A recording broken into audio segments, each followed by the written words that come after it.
أعوذ بالله من الشيطان الرجيم بسم الله الرحمن الرحيم فصل في الحياز فصل ثابت فبيان کې د حوزو یا ناور یا تالاو د دې د حکمو بیان د دې احکام درته بیانوي چې څومره تالاو یا څومره ناور پر کومه اندازه باندې نه مرداریږي پر کومه اندازه مرداریږي.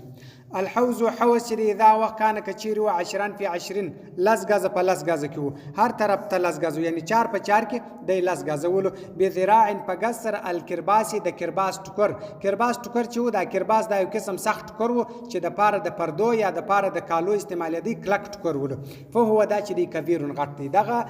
حوز دا تالاو چې دی نو دا غټ دی چې دا لس غزه په لس غزه کې لا ينجس نه مرداریږي بوقوع النجاسه فالودو سره د مرداری اذا هغه وخت لم يره چې نه معلومه دی لها دغه مرداری لره اثر د مرداری اثر نه معلومه دی نو سواء برابر خبره د کانت کوه النجاسه مرداری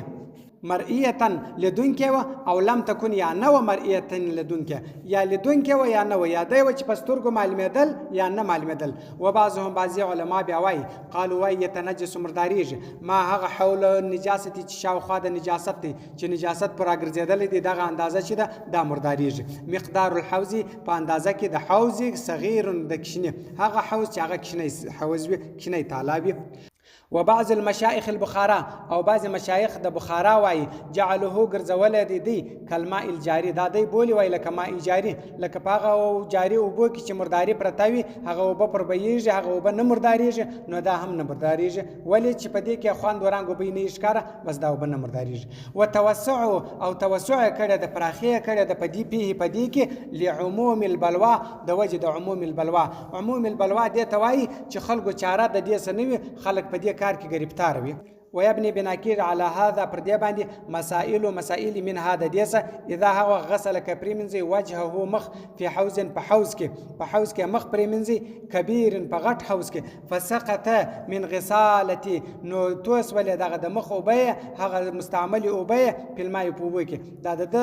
مستعمل او به بیرته توس ولې په غځای کې فرفع الماء ثانيا دوم واره راپورته کې او به من موضع الوقوع د ځای سدل ودو قبل تحريك یعنی دا حوز او تالاو دا سره شوریدل نه دي دا د چې مخ پریمنځي دا وبچ پر کم ځای توس و د بیرته د غزا سره پورته کې د مستعمل او مو پر د غزا سره دا تالاو شوریدل هم نه دي. قالوا دی وی على قول ابي سب رحمت الله پر قول باندې امام سب صاحب وی لا يجوز نه دی روا نو د امام سب صاحب قول دادی چې دا نه دی جایز ولی لان عنده لان په تحقیق سره عنده پنيز د امام سب صاحب التحريك او شوریدل چې دی د اوبو شرط دغه تالاو دا چې د 20 په 20 دی د دې تالاو د دې اوبو شوریدل چې دي دا د په نیز باندې دا شرط دی. و مشایخ البخارا مشایخ د بخارا بیا وایي قالو دی وایي يجوز رواد لعموم البلوا ځکه په دې کې خلک ډیر گرفتار دي عمومي بلوا د دې وجه جایز دی روادي په دې باندې او داس کول.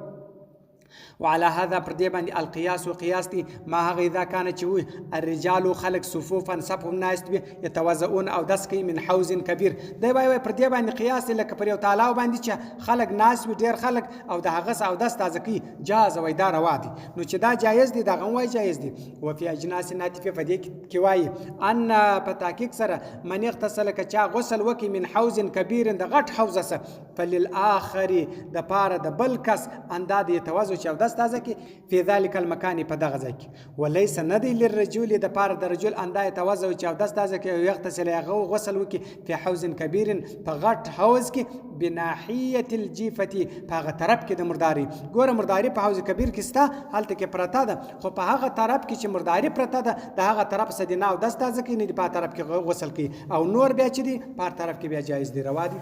والاصل اصل چې دی فيه فدی کې ما هغه د تقدمه چې د مخه مم درته تیر کوي یعنی جایز دی. و اذا هغه وخت لم تكن کچیر نو نجاست مرداری مرئیه لدون کې نو کچیر مرداری لدون کې نو ګوره کله لدون کې و په هغه طرف کې دی او داس نه تازه کی